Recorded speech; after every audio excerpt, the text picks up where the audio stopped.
Oseo. Oseo. It's a Cherokee greeting. And buenos tardes para los Californios. And Dios em chinia for our compadres over in Yaqui Village of Guadalupe in Arizona. And also we are great honoring Claudia today, her birthday. Happy birthday to you. Her actual birthday. And also, this is the feast day of the Immaculate Conception. Inmaculado Concepcion. And also, it inaugurates, I mean, it's a church nomination, but it also inaugurates in the ancient culture of the Great Mother. This begins the parthenogenetic cycle of the Great Mother.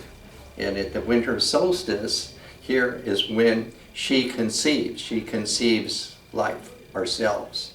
And we live through the 280 days as her pregnancy. And the way that we make our life, we make ourselves, increases the value of her. So then at the end of October, this is when then she gives birth to us. That is, we are born into her. And at this time, from October until the solstice, this is the blackness is her body, or there is no time. Time only begins at the conception. So that's the way we are honoring all of this.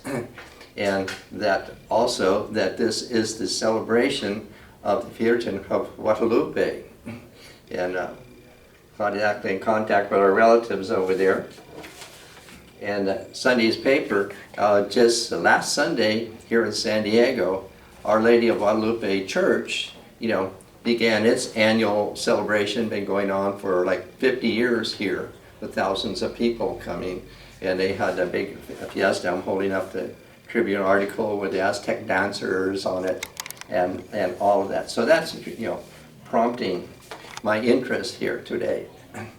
And one of the hallmarks or signatures of the Virgin of Guadalupe is roses, the rose. And so I have a couple of Mary Oliver poems of roses. And so roses are featured here in my display.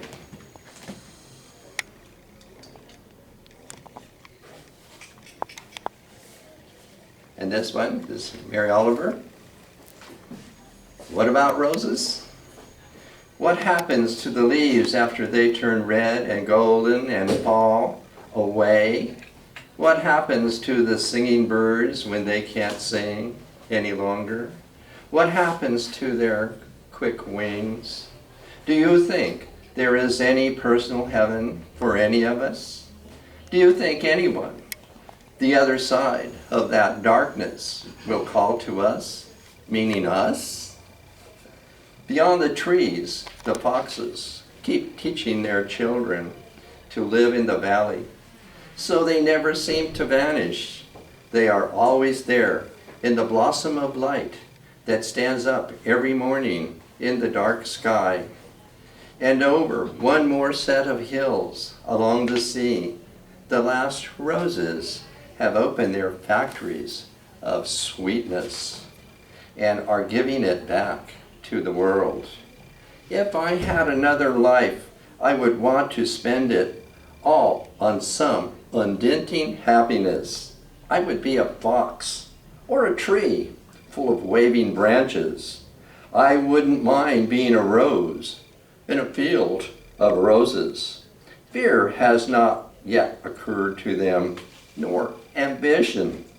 Reason they have not yet thought of. Neither do they ask how long they must be roses, and then what, or any other foolish question. What I mean is, could I forget myself even in those rosy fields?